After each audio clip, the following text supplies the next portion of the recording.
Perkenalkan, nama saya Nabilan Putri. Di sini saya akan menjelaskan etika teknologi di tempat kerja. Studi kasus ada PT milik Amazon.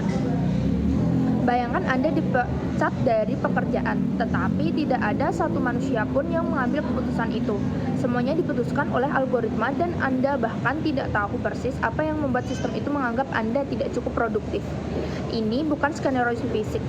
Ini yang dialami ribuan pekerjaan gudang Amazon. Dan menganut saya, kasus ini adalah salah satu isu etika teknologi paling nyata di dunia kerja hari ini.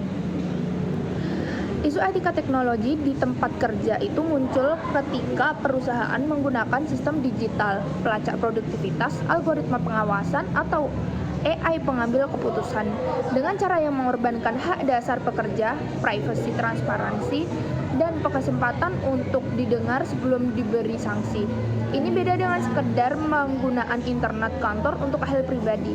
Yang saya bahas di sini lebih dalam, yaitu ketika teknologi bukan cuma alat bantu, tapi menggantikan penilaian manusia sepenuhnya dalam keputusan yang mengubah hidup seseorang, seperti pemecatan. Amazon punya sistem bernama ADAPT, yaitu Associate Development and Performance Tracker, yang melacak produktivitas setiap pekerja gudang secara individual, termasuk time of task atau TOT, yaitu waktu ketika pekerja berhenti memindai barang, bahkan untuk ke toilet sekalipun. Dokumentasi yang diperoleh The Page menunjukkan bahwa di satu fasilitas saja sekitar 300 pekerja dipecat antara Agustus 2017 dan September 2018 karena dianggap tidak produktif, dan sebagai besar proses peringatan sampai pemecatan itu berjalan otomatis tanpa campuran tangan supervisor. Sistemnya bahkan berbasis poin. Pekerja musim kena pecat di angka 9 poin, pekerja tetap di 13 poin. Dan 1 poin bisa didapat hanya karena mengajukan izin cuti setengah hari.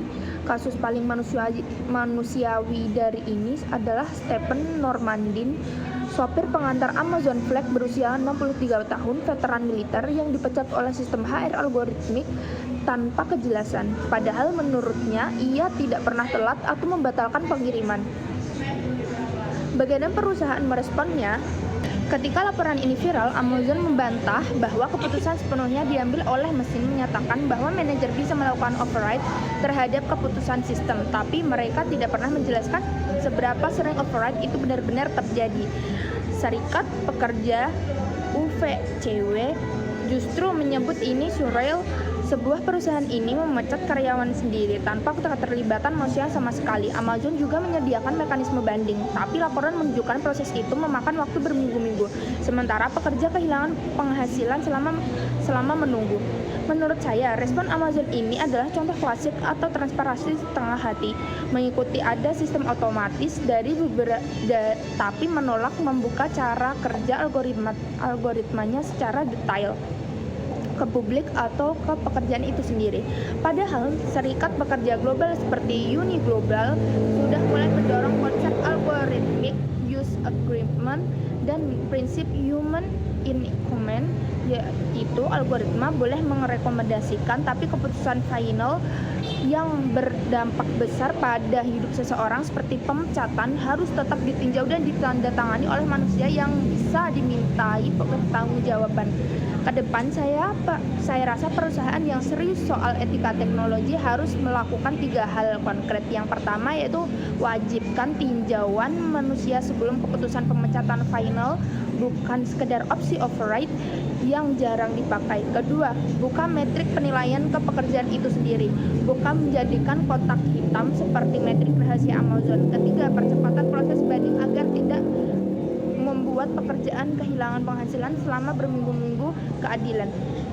Buat saya, ukuran etis atau tidak menggunakan teknologi di tempat kerja bukan soal secanggih apa sistemnya, tapi seberapa besar ruang yang masih tersisa bagi manusia untuk didengar sebelum mesin memutuskan nasibnya.